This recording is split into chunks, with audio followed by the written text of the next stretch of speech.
All right, welcome to the podcast. Today I have a very special guest by the name of Katrina Michelle. She has influenced my perception of spirituality and the spiritual process in a very, very profound way. Her doctoral paper on spiritual resistance is something that has touched me and that we'll be talking a lot about in today's podcast. She's worked in many professional contexts in the psychedelic integration space. So yeah, welcome to the podcast, Katrina. Thank you, Ethan. Good to be here. Awesome. So I'd love to start out just giving a little bit of context. Is there anything that feels relevant about your journey, where you started, maybe your work in college, or some of the projects you've worked on since then that kind of will help the audience get a better understanding of you? Oh boy, that's a big question. What can I tell you about myself in college? I mean, I guess it's kind of interesting to talk about the fact that I was probably the student in college who had more majors than anybody else. I was kind of indecisive or undecided as a major, probably for most of the 4 years, because I didn't feel like I fit into any of the boxes that were in my small liberal arts college. And I was always leaning towards something much more abstract that I couldn't quite place. It wasn't quite psychology, it wasn't quite philosophy, but I knew it was kind of like elusive and it was out there. And the memory that comes to mind is, and by the way, I was not the college kid who was experimenting with drugs. Like, I was pretty tame. I grew up Catholic, I was kind of the good girl, and I gradually worked my way outside of that, but that's another story. But to get back to college, people talk about books jumping off the shelf, and I wish I remember what book it was, but I remember a book kind of jumping off the shelf at my college library, and it happened to be about psychedelics and kind of the indigenous use of peyote. And I was just so fascinated by the process. And I was like, well, there's certainly not a place for that in this culture, but wow, wouldn't it be cool to be studying this and understanding that? And so, yeah, it started kind of there with that very subtle hint of that book. And since then, it's been a journey of kind of finding myself, going through my own spontaneous opening experiences, not having a language or a context for them for a long time, and then eventually feeling called to go and study transpersonal psychology, going back to school, and during that process realizing, oh, I'm not just here to study it, I'm here for me, and this is part of my spiritual development, coming back and integrating my experiences. So it's been a very personal journey, and I have to say I'm really blessed to be able to be working in a space that feels so personal to me. Yeah, absolutely. And I found it so fascinating coming into the transpersonal space, not just from like you speak about different spiritual experiences you had growing up that potentially like pushed you in that direction. And yeah, I had this sense when I was looking at different colleges as well of like, nothing felt like, there was a couple things that felt like kind of on the mark, like liberal arts or like philosophy or something, but none of it felt like there was some like desire or need that I was like trying to pursue, and I didn't know what it was. And it felt like for you as well, that was like transpersonal psychology, kind of discovering this realm of like the psychology of transcendent experiences. Yeah, I mean, it was so validating when I realized that was a thing. Yeah. Well, this is it. And then the next question that came to mind obviously was, well, but how am I going to get a job doing this? I just need to move out of my parents' house. So it took me a while to get there. I went the very traditional route, which I think was good. And it gave me some strong foundation. I ended up going to social work school first, and that was going to allow me to be able to practice with a license and a legitimate job and make enough money, or so I thought, to take care of myself. But it was great that it gave me a sense of myself in a very practical, grounded way. And then years later, I was able to build on that by studying the more elusive transpersonal stuff, which was such a fascinating and profound journey. Yeah, absolutely. I would love to hear your thoughts too. it seems like if someone was to enter transpersonal psychology today, would you perceive that like there's a lot more opportunities coming up in this space? Like more and more I see like the psychedelic therapist or psychedelic integration, like kind of name popping up again and again and again, and it's starting to become more and more common. And then it just seems like, yeah, there's so much more awareness. Like how have you noticed since you were in transpersonal psychology like years ago to today, like how much the people are just talking about the psychedelic space and just integrating these types of experiences?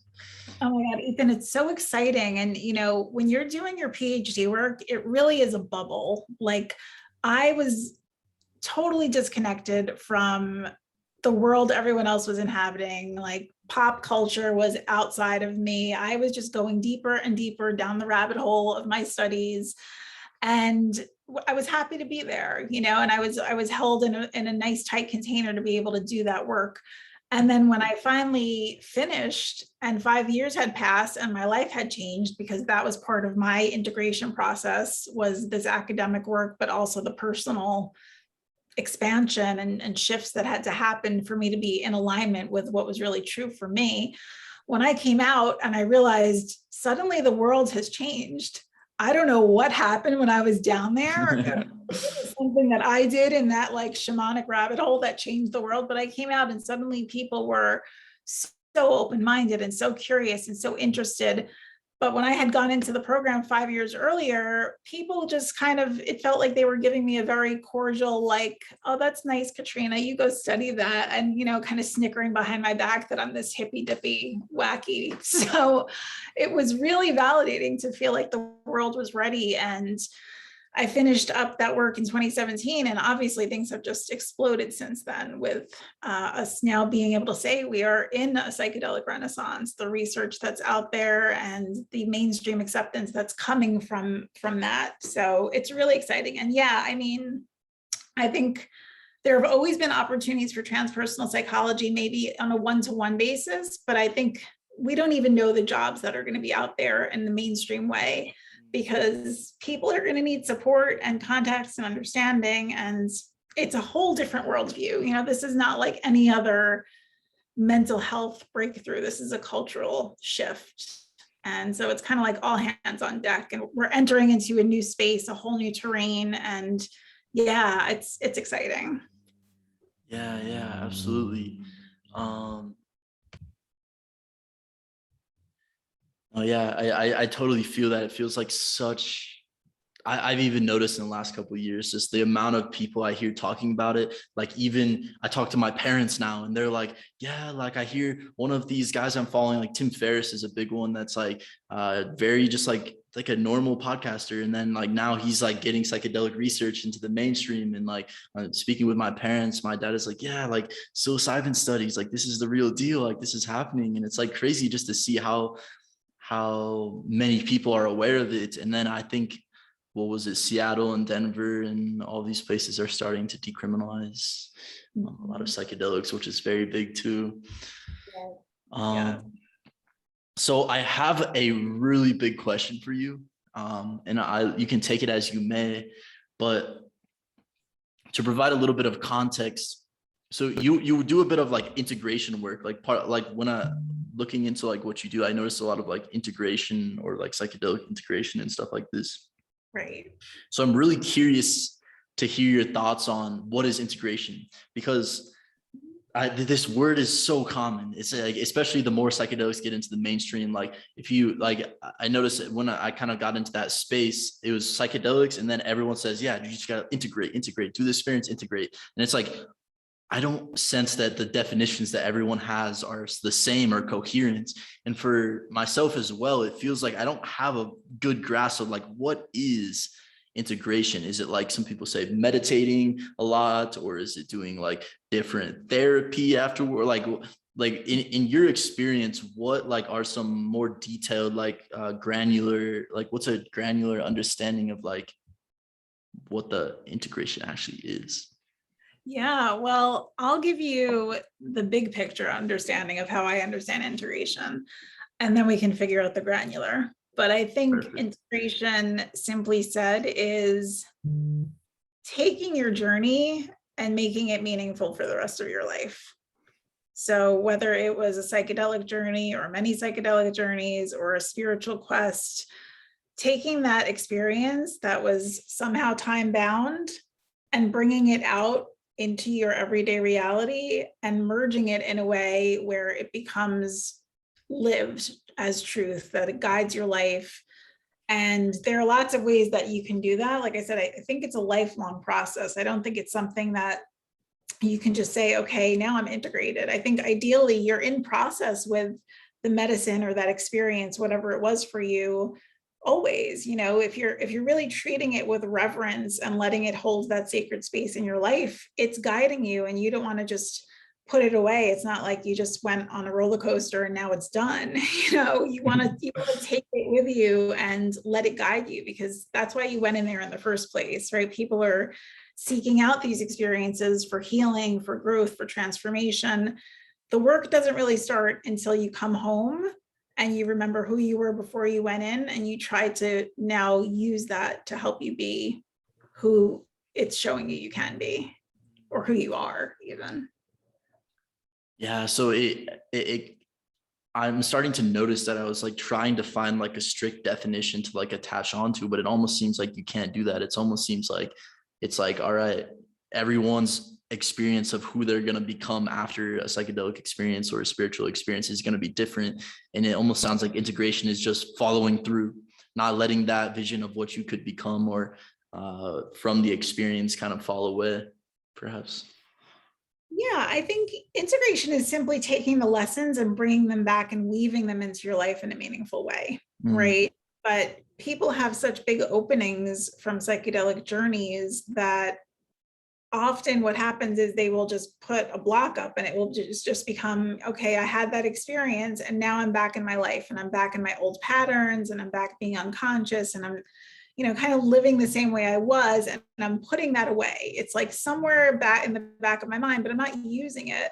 So then they go out and they seek another psychedelic journey. They want to have that high again, which, okay, great. The high is fun, but then again, I really believe in using this medicine in a way that can guide your life and letting it be the tool that it really can be for spiritual development and growth. And if we're not respecting it, I don't think that it's serving anybody. It just becomes kind of a one-off. So integration, I think, is the crux of the experience, being able to take it and bring it home, making it meaningful for you.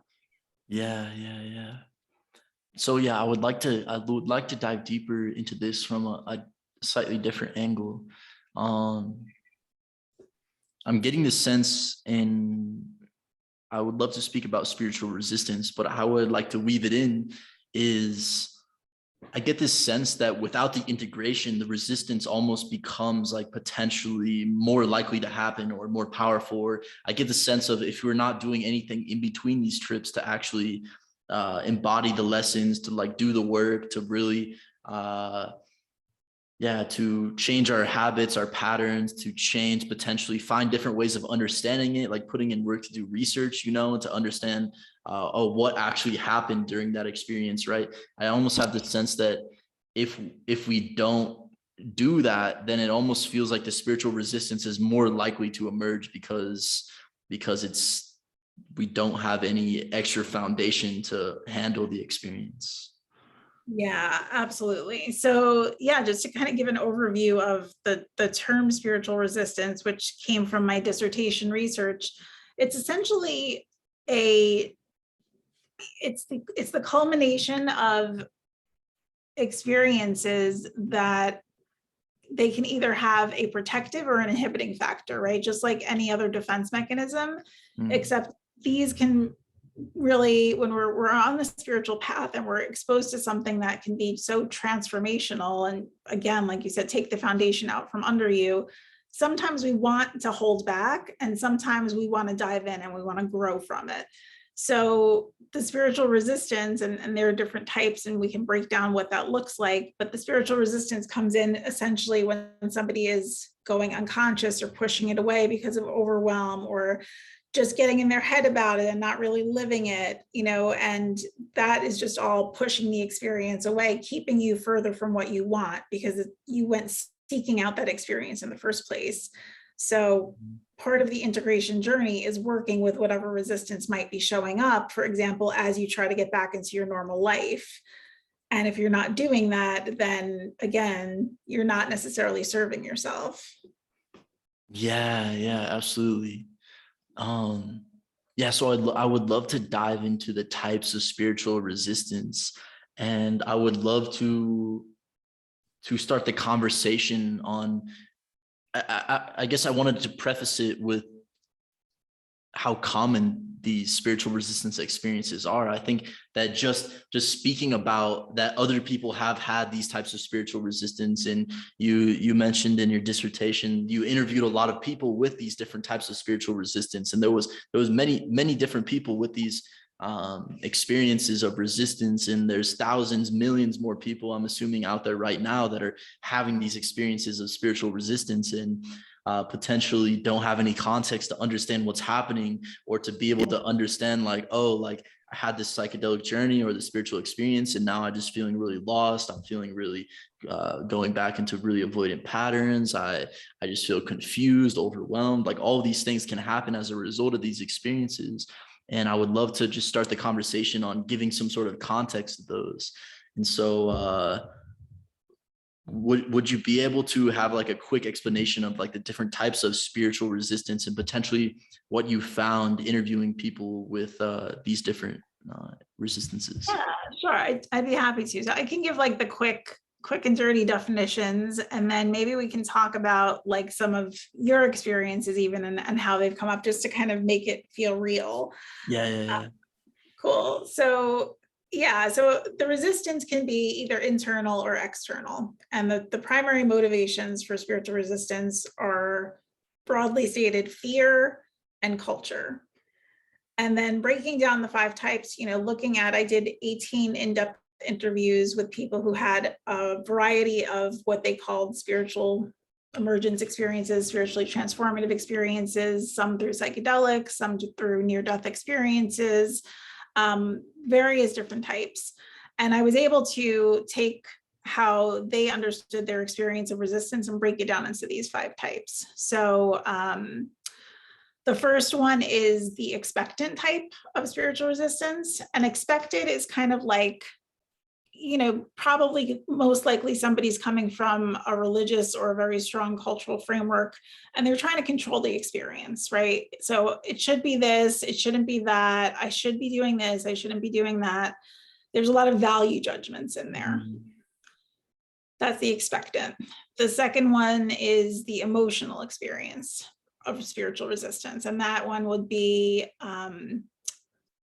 about numbing, because the process is so emotional, it's so intense, it stirs so much. And I kind of assign these little quotes of internal dialogue to each one. So someone in that emotional experience of resistance, the internal dialogue is like, it hurts, it's too much, it's overwhelming. That's how you would identify it.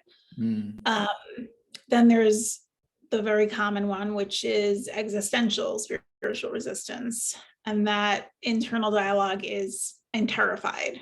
And that's just the experience of sheer terror. The ground has fallen out. You don't know who you are. It's complete ego death, complete confusion.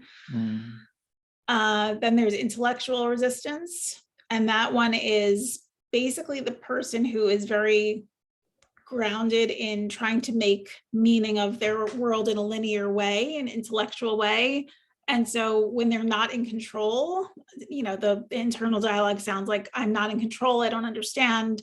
And they're getting in their own way with their process, because they're trying so hard to know instead of allowing themselves to go through and inhabit the fullness of the experience and ride it. And then the last one is the low agency spiritual resistance. And the low agency one, it's funny, as I was doing my research, that one came up for me as a very somatic finding. And part of what I love about transpersonal psychology is it incorporates all these different ways of knowing. So it's not just intellectually looking at the research, which of course is a huge part of the process, but it's also looking at yourself, looking at your lenses, and looking at your body. And so what was coming up for me is I was feeling this very viscerally in like my solar plexus. And I was like, and I was trying to articulate what it was telling me. And what I realized is low agency resistance is the person who says, I don't have an ability to stand in my power. And so I'm getting bowled over by this experience. You know, I don't know how to be in my own agency. So yeah, I think I've covered them all. That's kind of the long and short of it. I know, yeah, it might help to kind of give some examples in real life. Yeah, so I would love to explain some of what I've experienced around some of this. And you mentioned in the paper as well, it's not that you just have one or the other, it's that you can have multiple, that many people have multiple types of resistance either at the same time or at different parts in their life. And it's not like, and like a super divided, compartmentalized. I mean, what human is super divided and compartmentalized, right? Right. If only we were that simple. Yeah, these happen in different ways at different times. And like you said, you can identify multiple ones at the same time often. Yeah, absolutely. And how that came up as you were explaining those again is I've noticed that I had multiple different that kind of fed off of each other. I noticed that the agency, emotional, and existential kind of fed off of each other. And I noticed that a lot of times it felt like I was in a deep psychedelic experience that was very overwhelming and intense. And I was like, I can't take this anymore. And it was just way too intense. And then it's almost like following that would be the existential, like, all right, it's too intense. It's like, all right, it's like the control is slowly withering away, right? So it's like, all right, this is all right. It's getting a little bit more intense. It's all right. This is too intense. Like, stop. Like, hopefully it goes down soon. And then it just keeps going up and up and up and up. And then eventually it's like the emotional intensity kind of gives way to like the existential terror, which was like, oh shit, this is too intense. And now I don't know who I am, and I don't know where I am, and I don't know what's going on. And it can be this very frightening experience. And I've noticed this as well, even like after the psychedelic experience, right? So the psychedelic experience can often trigger these, but I noticed in myself after having an experience, like weeks and months after the experience, I found myself like just waking up in the middle of the night a couple times, like kind of getting like flashbacks to the experience and being like, all right, while I was in the experience, I was able to surrender to it. But now like, it's just kind of, I feel like my reality kind of deconstructing. It feels like everything's starting to deconstruct what is real, like a lot of times I would remember waking up in the middle of the night and just being like, I don't know what is real type of thing, which is a very scary place to be, especially without people there to support you or someone to call that understands that, you know? And so it's like, it was just this experience of like, and I think it was also catalyzed, and this is what I really wanted to bring some attention to as well, is like, all right, these spiritual exercises and techniques are becoming more widespread. Like there's like Kundalini yoga, Kriya yoga, breath work. Like these can actually like catalyze these types of experiences, but it doesn't feel like there's the adequate amount of like frameworks to back them up, right? And so I was doing this technique for like about a year called self-inquiry.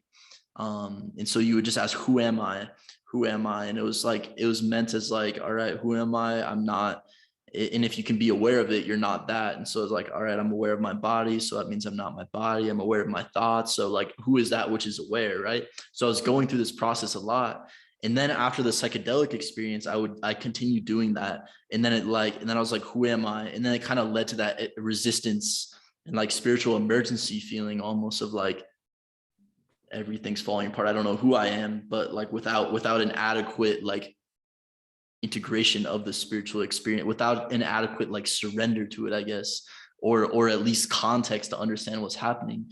And I noticed this in a lot of spiritual circles, and this is what I've been really interested in speaking about these days, has been in a lot of spiritual circles, the intellectual is kind of like put by the wayside, right? And it's like, oh, it's just all about direct experience, like have this experience, the mind, like there's like a demonization of the mind, like the mind is vilified. And I notice like this shadow side of these spiritual communities is often, when you vilify the mind, you're automatically telling yourself, I'm not going to pursue the adequate like context and like intellectual context to be able to frame any of these experiences, which feels so important. And so, yeah, those were kind of my experiences. I would say I've run into the intellectual at times as well. And then also I remember viscerally after one experience of a heroic dose, it was kind of terrifying and traumatizing. And then as I came down, all I remember was just complete low agency, like the days and like the maybe 1 week after, it was kind of scary because it was like your entire world gets disrupted and you're deconstructed and you're trying to figure out and make sense of what's happening. And in my experience, that's what was happening. I was trying to, what happened, but it felt like everything was deconstructed. So like, how could I be confident in like speaking to anyone about anything? Because everything was kind of like on the ground in pieces, it felt like. And I was like, I don't know. And I guess the terror kind of stemmed from like, oh, are the pieces ever going to come back together? It was like, all right, all the pieces are on the ground and I don't know if I'm ever going to be able to build them back up again into something coherent. And it just feels like, here's the old world. It got shattered. And then where's the new world? Like I'm waiting for it. Like I'm waiting for some new interpretation of what's happening. And yeah, that's why it feels like your work is very important in that sense. And like, if I would have had the paper you wrote during that experience, I would be like, oh, this is normal. Other people feel low agency, emotional, all these things after having an experience like this is common. Absolutely. And, thanks for sharing all of, those experiences on your journey. I think it's so valuable to be able to share our truths in that way. And yeah, I'm really happy that you brought up how things outside of psychedelics practices like meditation and self-inquiry and, breath work, they can all trigger things like this in us, but they're not held in the space. And even psychedelics aren't really always held in that space of reverence, even though it's all over the research and the readings, set and setting. We know what that means in theory, but how many people are really practicing being in a setting that is conducive to a experience that's pure, being in the right mindset going into it. Right. And yeah, and then, again, with yoga and breathwork and whatnot becoming kind of just popular, people are really neglecting the context and holding it. And it should ideally be informed by, some understanding of what you're dealing with, so that if you are having an episode like what you're describing, there's a teacher or a guide or someone there who can support you in an informed way and not just kick it back to you and tell you go sleep it off, Right.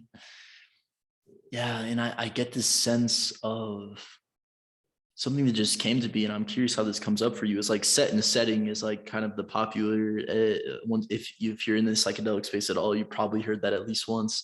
And for me, like I always had a hard time understanding what is like a good set and setting. And like I kind of had to go through my own experimentation process to be like, oh, that's a bad setting. I thought it was good going into it, but this is why it was bad. Or I thought this was a good mindset, but this was bad.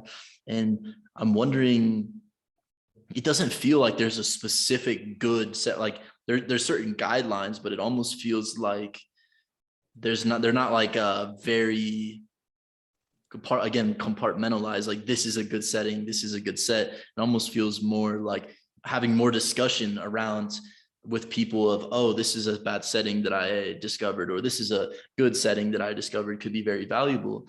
And it almost feels like mindset, like having the adequate framework and context almost to me feels like a part of a good mindset, like like preparation, like to be like, all right, I can be in a good mindset because I've done enough studying and I've understood, like I've read enough of other people's experiences and spiritual texts to actually frame what could happen.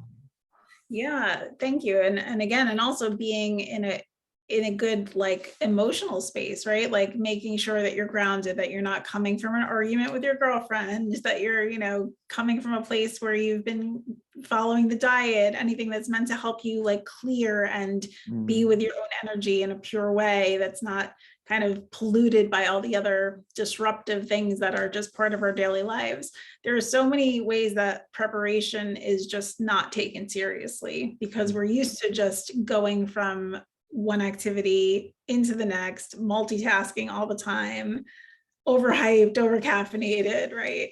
So yeah, slowing down and being mindful that all of these elements really do influence the journey. Yeah, absolutely. I find it, personally so hard to slow down. Like I've noticed that like actually just taking half a day to do nothing and to just sit and to just drink some tea and to just feel into some emotions, like that's not actually an easy thing to do. And I would love to dive into with you, because when I look at your work, when I look at everything that you've done, kind of how I understand it and how I frame it is like what I see you doing on like kind of a structural level, like on a like a deeper level, is like everything that you're doing. It seems like the common thread is building like the cultural frameworks for these experiences, right? And it's like it could be the film that you're creating, or work with MAPS, or work with all these different organizations. But the thread I see is like understanding these experiences. It's not easy to understand these experiences. We don't have context. So what can we do to actually build context and to like help more people understand, to have some sort of reference for these. So I would love to dive into like, I had a question I wanted to ask you around how can I personally or us collectively begin to take the steps into laying down the groundwork for the future generations and for future people who are going to be having these experiences as it becomes more and more popular and widespread, to lay down the relevant and the necessary context and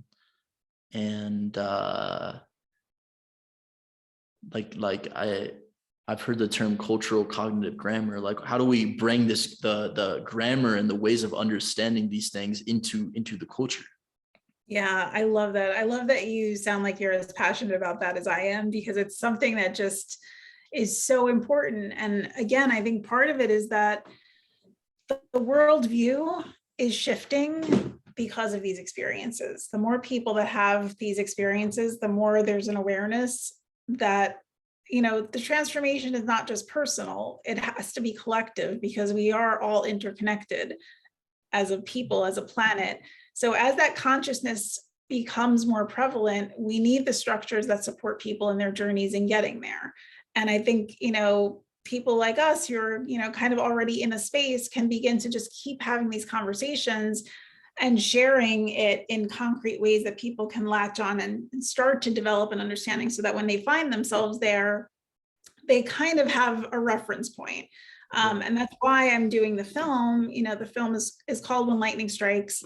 And the intention behind that is to understand, like, okay, this transformation, this experience can come like a bolt of lightning, and it can be illuminating, and it can also be terrifying and paralyzing and painful. And so if you have that and you saw a film like this, or you read a book and it kind of illustrated this, even if it meant nothing to you at the time, when you find yourself, you just had a Kundalini yoga class, and the next thing you know, there's a very visceral sensation of lightning going up and down your body. Maybe you're going to remember, oh yeah, people go through this, and it's spiritual energy. And yes, I'm going to get it checked out by my doctor, but I'm also going to be mindful that there are people that understand this language that can really support me, because without the support, we're left to struggle and suffer unnecessarily. So part of the support starts with the cultural context. And cultural context, I mean, think about what goes into a culture. It is language, it is other people who can reflect what we're going through, who can help us find language for it, who can support us in whatever overwhelm or confusion we're having by maybe sharing some of their experiences. So yeah, we're really very much building a new culture. It's like the old is dropping away as this new framework, which almost kind of defies a framework, right? But it's coming through, and it's coming through, I think, really quickly. And all the more reason why we need to be having this dialogue, with everybody. Yeah. I really appreciate you adding that spin in of like, we are doing it right now. Like, this is the process. I think that for me has been a big shift of like, I love how you said, what is culture? Well, it's language. It's people talking about things in new ways, right? And so like us having this conversation right now is like one integral aspect of like, this is how you actually build the culture. And so like, how do we build a culture where these things are understood more? It feels like, oh, well, having more conversations and dialogues about this stuff and making it seem more common and acceptable to discuss spiritual resistance and the emergence and all of this stuff happening. Yes. And even just to talk about spirituality in a way that's not new agey or religious. Like, what is real authentic spirituality? It's more than just the feel good, right? It's diving into the pain, it's diving through the confusion, it's going through the complete transformation that requires you to really disintegrate before you can be born again into a new state of being. New age pop psychology, like, doesn't do us a lot of favors when it comes to that. And people who are anti-religious, I think, just assume that this is all tied up with the religious frameworks they're trying to get away from. So developing a new understanding of spirituality, and maybe even just finding a new word to use, will help us too. No, I've had that sense very deeply as well of like, it's so hard. I have this very, like, I love spirituality, but a lot of times using that word, it gets interpreted so wrong by so many people, right? Because it's like, this can actually be a very rational thing. Like, you can integrate rationality and spirituality. Like, they can mutually coexist, right? And I love how you came from this like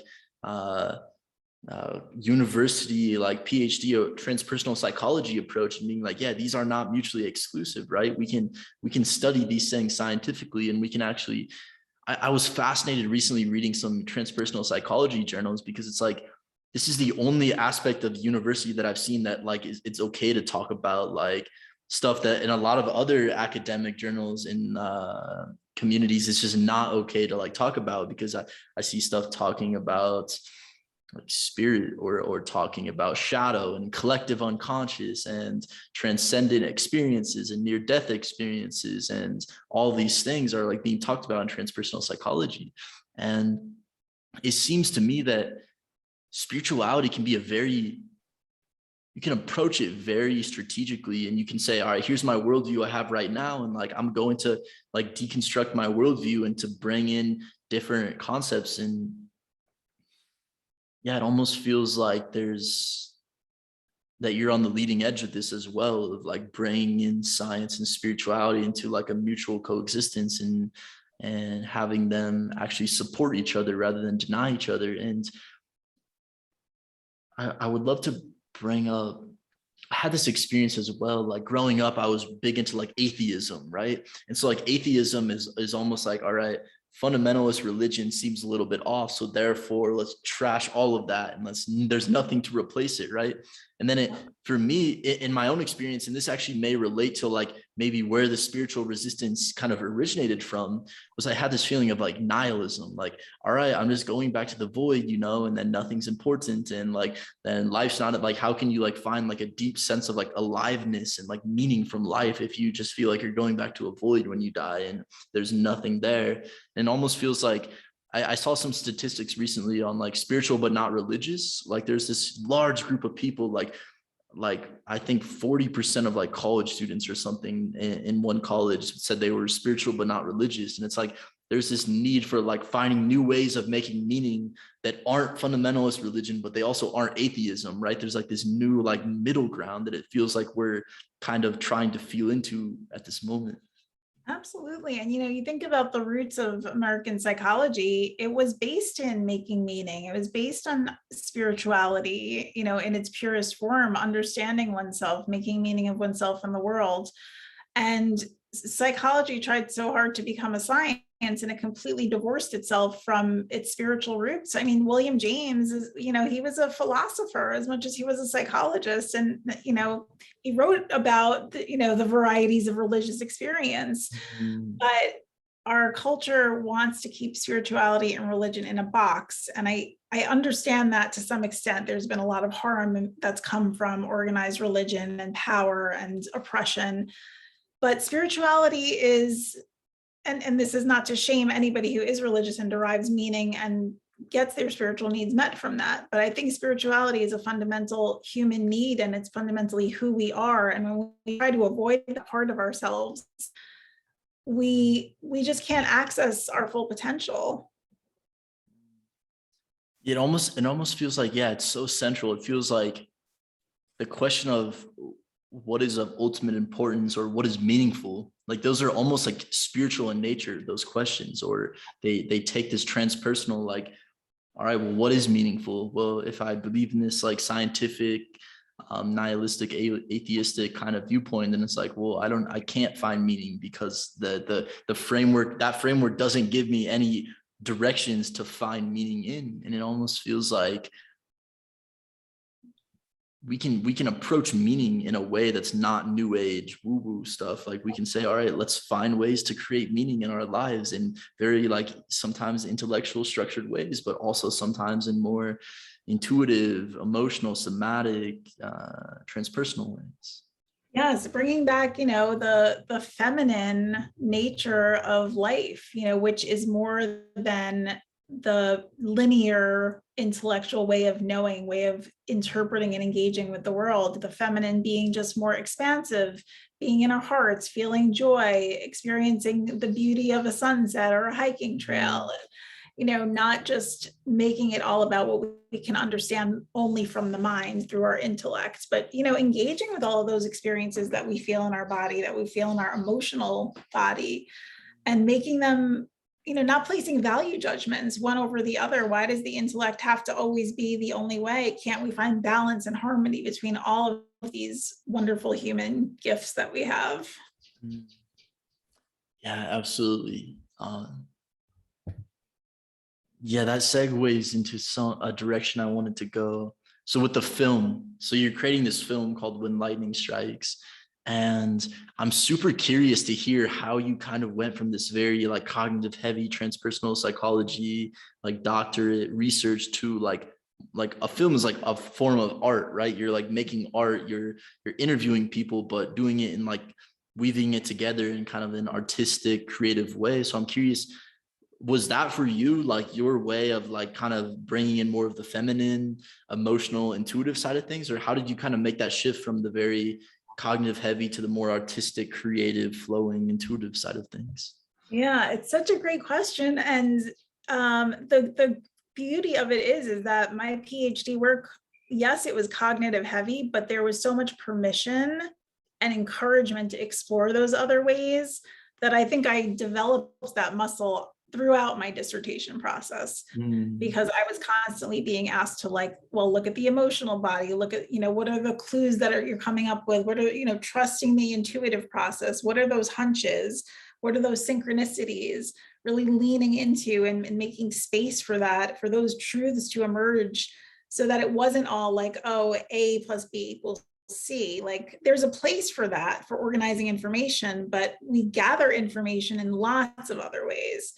And so yeah, the creative piece, again, it's so much a part of who I am, that kind of abstract person who wants to be like flowing and expressive. And yeah, it just felt important to me with the film. So the film is entitled To Give Solid Information That Comes from a Grounded Place, but it's also intended to be able to tell stories about real people and get real information out there in a way that lands with people through story. So yeah, it's in a way they're very similar to me. Maybe it's just kind of the PhD sounds a lot more cognitive and the film sounds a lot more artistic, but again, it's documentary style. So there's fact in there too, as much as there's creative expression. And similarly in my dissertation, part of it was a creative expression of what you've learned from the process. So yeah. Mm, yeah, absolutely. Yeah, I get that sense too. Like, even though it's a PhD, like you still have to figure out how to frame things and which direction to go. And it's very creative to be like, I'm sure the interviews were kind of like, all right, where do I go from here? Like this process right now, as we're speaking, feels like a creative process. It's like, all right, what wants to flow, what wants to emerge? Like, how can we kind of figure that out together and flow with that rather than being like super structured, like, all right, I have one question for you. Now here's my next question. It's way. Right.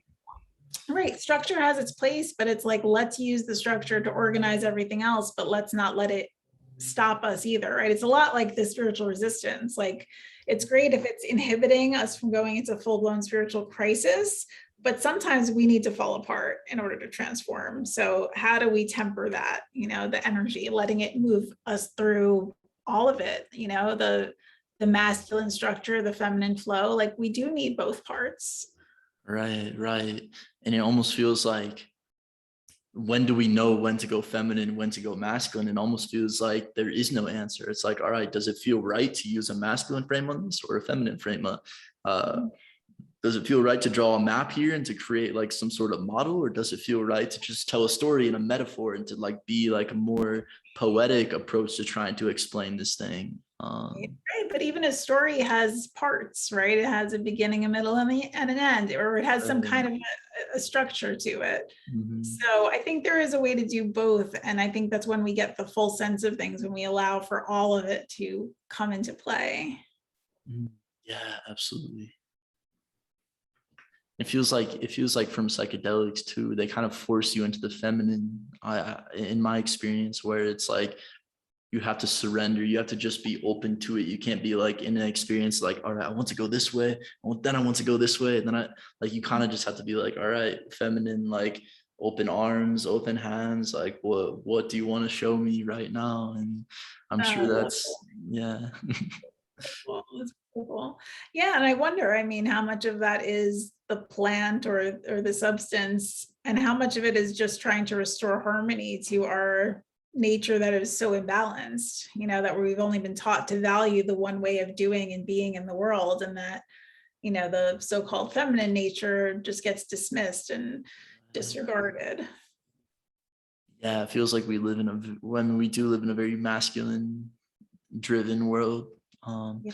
But I also notice there's certain pockets of communities that I've noticed are way too feminine, or at least in my experience, where it's like, I think this is equally valid, is so you have this spiritual experience, right? And then I've noticed people who just go through their entire lives like completely intuitive, right?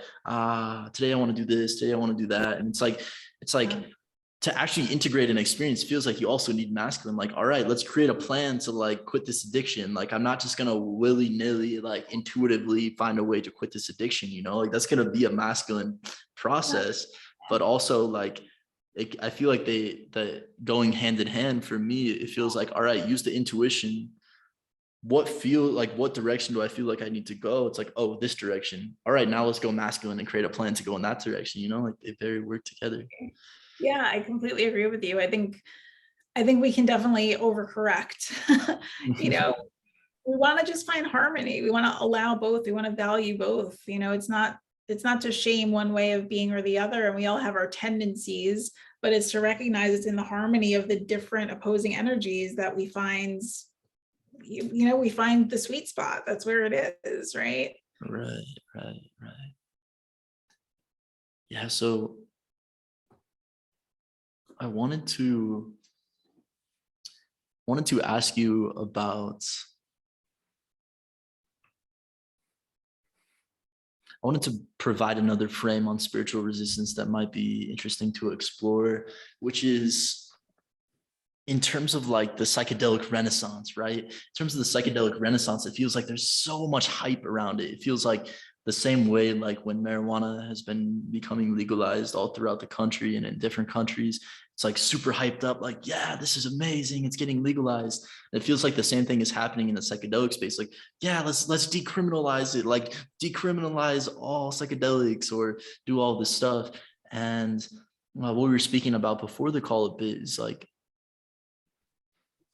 it doesn't feel like, it feels like because the culture right now is so resistant to psychedelics, or it has been for the last 5 decades, 6 decades, it feels like we're trying to use all our effort to convince people why psychedelics aren't the crazy, bad, harmful drugs that are going to mess up your brain and fry your brain like we were told growing up. But at the same time, it doesn't mean there's not risks, right? And it's like, I feel like the risks are vastly misunderstood. Like when I was going into trying to understand psychedelics, I read some like research papers on like what is it like to try to understand it, and it basically said there's no physical risk to like psilocybin, like you can't die from taking psilocybin mushrooms. But I didn't really get a good understanding of the psychological risks that went into that. And so then I kind of went into the domain not understanding that, oh, there's actually psychological risks that are very harmful, right? Because when I was reading about it, it kind of just made it seem like, oh, if you're already schizophrenic, then you could make it worse. And like, that's the only context I got, but I never got the context of like, if you're just a normal human being with a normal, average, healthy psyche, you can still go into spiritual resistance, right? And so like, what do you notice in terms of like, does it, for you as well, does it feel like all these studies are pointing towards like, it can cure this, it can cure PTSD, it can cure depression, it can cure addiction? What would you like to see in terms of like a balance of the harmful psychological with also the good aspects? Right. I mean, I think we need to temper our enthusiasm with honesty, and I think honesty means not that we are getting with the story of the critics and the haters, because the truth is these substances are, for the most part, very safe and beneficial. However, if they're not used properly with the right guidance and considerations, yeah, there is definitely risk, just like there is with any substance. I was sharing with you my headaches after trying to get off caffeine, and that's a risk that nobody tells you about when you're in line at your coffee shop. So it's just about being honest, and coming at it with a harm reduction framework, recognizing that these substances can do a lot of good, just like antidepressants can do a lot of good, and they also can do a lot of harm. And you have to think about who's funding the research on those studies too. So looking at the bigger picture, and again, recognizing everybody's journey is unique, especially with psychedelics. I think because so much of it is happening at the level of individual subjective consciousness, it can't always be measured, right? Each individual has their unique patterns and trauma and challenges, and everyone's going to have a different experience. So there's only so much we can account for, but let's just be honest about it. Let's challenge the criminalization, and let's really look at these substances as something that can heal what we have as a severe mental health crisis in the world right now that's not getting any better. And yes, we need treatments that are going to work for people in a real way. And also we need to not be careless in doing it, because if we're careless in doing it, we could very well be opening up something we don't know how to put back together. Mm-hmm. Yeah. So I would like to hear your thoughts on like, all right, we can't understand the subjective experience of someone that's, or like where they're at, how much trauma they have, where they're at. But potentially how it comes up for me is, do you see any possibility for like increasing ways in which people can discern for themselves? Oh, I have a lot of trauma. Like, what does that feel like? What does that look like to help someone realize, oh, I do have a lot of trauma in my system. It probably wouldn't be good to try to push the psychedelic too far, too fast. Or, hey, I'm very psychologically healthy. I'm still going to start small, but I may be able to actually work my way up progressively, right? And like to maybe help people discern that for themselves. Yeah, I like this question, and I'll tell you why, because I think the whole point is, which is different about psychedelics than, just to kind of, again, compare it to like mainstream mental health and antidepressants and how we tend to use them as a Band-Aid for everything. Psychedelics, I think we should be leaning into each other. We should be finding our communities that can provide support. We should be finding our therapists and our coaches who can give us a framework and really help us through what can be a challenging process. Listen, PTSD is one of the main things that the research is geared toward. So people with trauma, it's not like they can't be served by using psychedelics. However, we need to be mindful that often it means re-experiencing that trauma. There are things that can be left unfinished, and you need the outside support when you are coming out of your journey, again, back to integration, to really help you get in there and process it and make meaning of it. Make it so that you can really complete the healing cycle and not leave yourself feeling alone, because that's part of, I think, why we all feel so hurt in the first place, is we all feel so disconnected. We all feel so alone. And there's not enough community support that's coming from a grounded, heart-centered place. And I think psychedelics coming up as a new medicine, I think there's a new opportunity for us to really look at that and build that in as a foundation. Right. It feels like, yeah, what you pointed at there is like, to heal trauma isn't just to like have some like sort of fix for it. It's like, it feels like one of the central points here is like, you're going to re-experience it. And if you don't have the relevant people around you to support you, that could be a terrifying experience to try to re-experience that trauma and integrate it in a way that's healthy, right? And it almost feels like the potential dangers here are the psychedelics open up a re-experiencing of trauma, and then there's not any support, and then it just ends up leading to even more trauma because you can't process the overwhelming re-experiencing of the trauma. Yeah, I agree. And I think this is part of the reason why, and again, it's not like these substances are for everyone. I very much believe that, like any other substance, there's no universal yes or no for people. But I think that some of the challenging experiences people are having is that they're going off and they're doing these one-off ceremonies. They're flying to Peru and they're coming back, and they're not being conscious about or conscientious about integration as something that really facilitates the healing process that they're trying to elicit.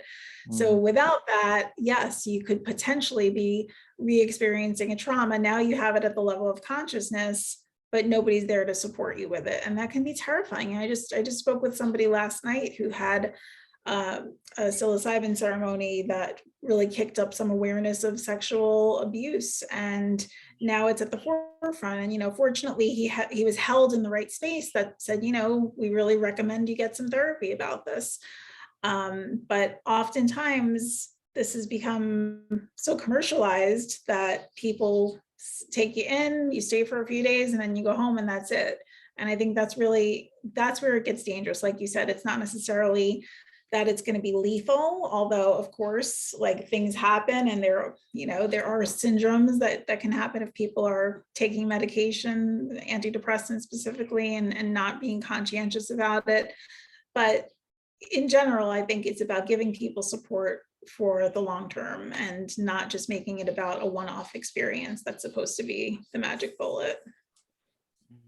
Yeah, I've heard stories of that as well. People flying to Peru to do ayahuasca, and then the day after, like literally 5 hours after the ceremony ends, hopping on a flight back to their country and then starting work the next day. And it's like, it doesn't feel, something doesn't feel right about that.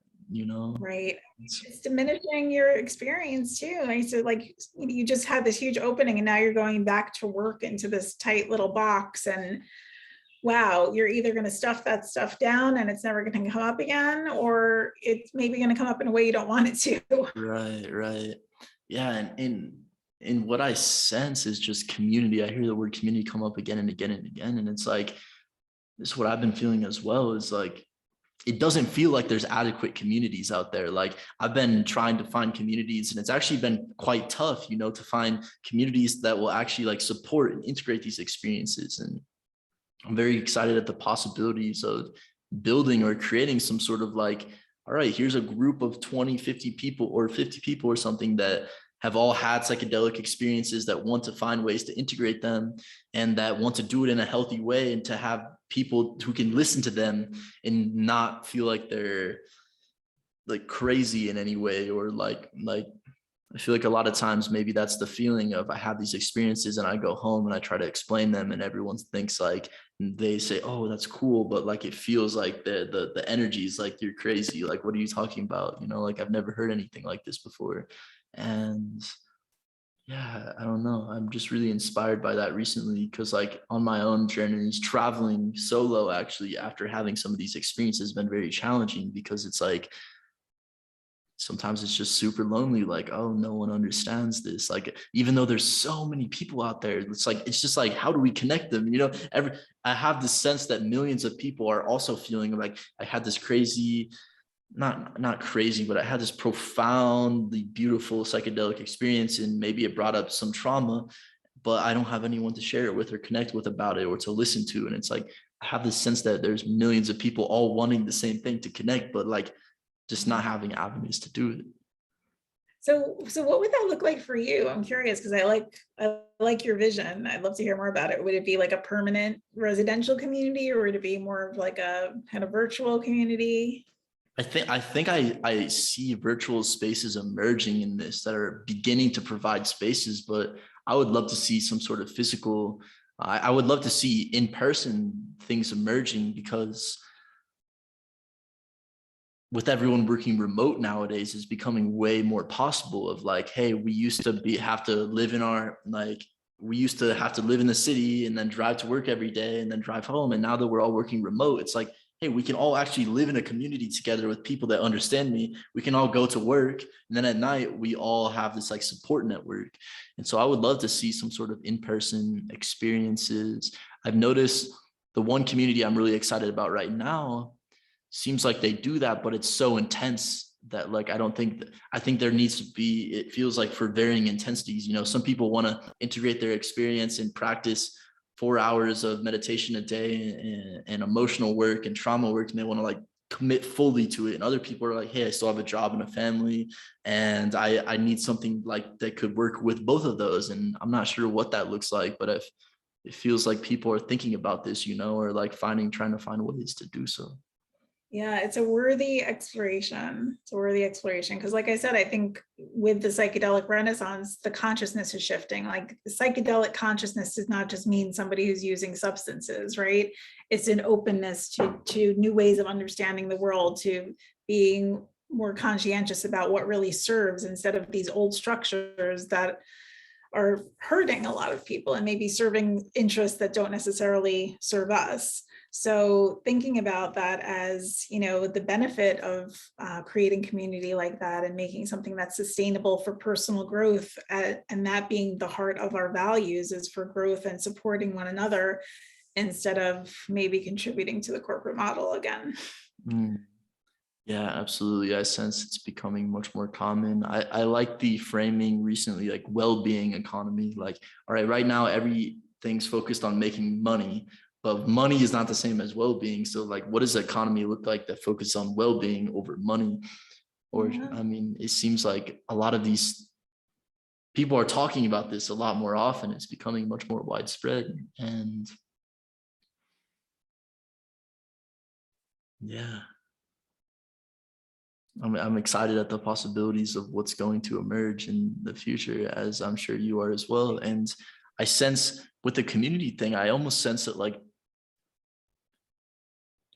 I sense we have this like kind of shared feeling, I'm not sure, but of like, it feels like both you and I kind of had to create our communities, right? Like having a podcast or reaching out to people or going and like experiencing things like that's like us trying to create our own communities. And I'm sure like with the film, I'm sure that was like one of your avenues to like creating a community of people that have shared experiences, right?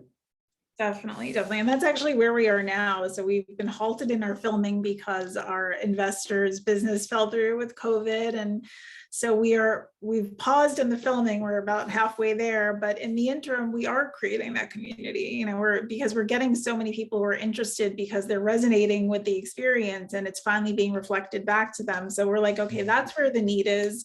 The film will be completed when it's meant to be completed, but in the meantime, like let's really give people the connection and the community that they need. So that's where we're at now with that project. And yeah, like I said, it's so much a personal process. Like I can't separate myself from any of the things that we're talking about because it's my life, it's my work, it's what feels most meaningful to me. Maybe it's my spiritual practice, you know. Yeah.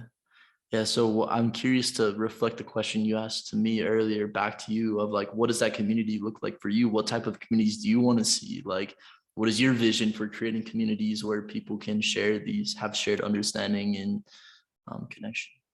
Yeah, thank you. I mean, I honestly think there's got to be something different for everyone. Like you said, depending on the lifestyle people have, depending, you know, where work and family and priorities fall in.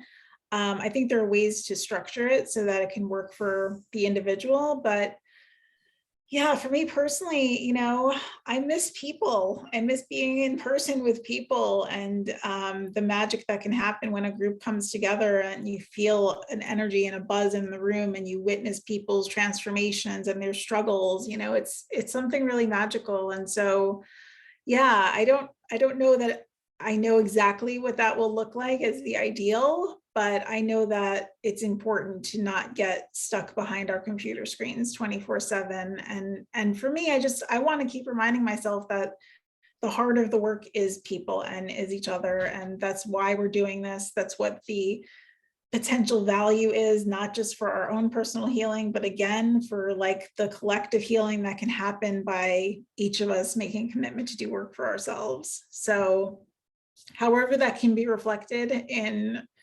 real-time community, again, it's these conversations that lead to things. So we'll just keep having conversations and seeing what other people can brainstorm to and what, you know, creative genius can come from that. Yeah, absolutely. I love the vision. Um, I also have this sense of like a lot of times online we can get so divorced from reality. You know, we can be talking about all these things like here, like what does the psychedelic renaissance look like, or like we can be speaking about all these abstract things, and it's like it almost feels like bringing it back down to like, all right, what is the experience of being in a conversation with someone in person and feeling that energy and the flow of ideas and the flow of just like emotions between these people? Like that almost feels like just as central as any conceptualizing model creation that you're going to do. Exactly. Yeah. Yeah. Well said. Bringing back the felt sense and the real-time feedback, right? Yeah, absolutely. Awesome. Well, I feel like it's beginning to wrap up. We talked about so many amazing things, and yeah, thank you so much for joining me today to speak about this stuff. Yeah, thanks for inviting me, Ethan. Again, I'm just so moved to hear of your enthusiasm and to know about your process. And it's just really gratifying to know that this work translates, you know, to real people. So thanks for your interest. And yeah, I'm looking forward to seeing where your journey takes you. And I'm sure we will intersect again. Oh, I'm sure we will. I'm excited. Thank you so much.